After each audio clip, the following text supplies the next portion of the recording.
రేవంత్ అన్న 2-3 రోజులు ఆగమాగం అయిందట.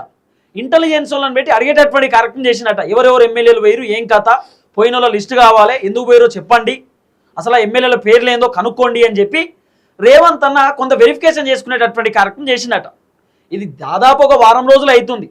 ఆ కాంగ్రెస్ పార్టీ ఎమ్మెల్యే ఎవరో కాదు, మునుగోడు ఎమ్మెల్యే రాజగోపాల్ రెడ్డి.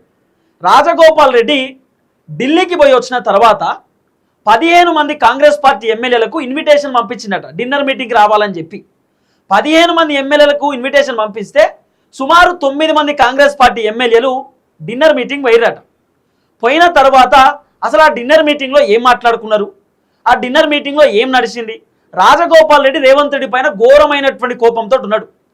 రేవంత్ రెడ్డి మంత్రి పదవి ఇస్తలేడని, రేవంత్ రెడ్డి ఆ మంత్రి పదవి అడ్డుకునేటటువంటి దాంట్లో రేవంత్ రెడ్డి ఫస్ట్ ఉన్నాడని చెప్పి రాజగోపాల్ రెడ్డి ఘోరమైనటువంటి వ్యతిరేకతతో ఉన్నాడు.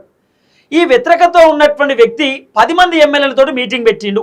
ఆయనతో నా ముఖ్యమంత్రి కుర్చీకి ఏమైనా ఎసరు పడుతుందా, నా ముఖ్యమంత్రి కుర్చీని ఏమైనా లాక్కుందామనేటటువంటి ప్రయత్నం చేస్తురా.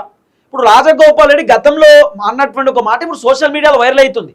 ఉత్తమ్ కుమార్ రెడ్డిని రాజగోపాల్ రెడ్డి అన్నాడు, అన్నాను ఏదో ఒక రోజు ముఖ్యమంత్రి అవుతావు, నా నాలుక మీద మచ్చుంది అని చెప్పి రాజగోపాల్ రెడ్డి చెప్పిన మాట.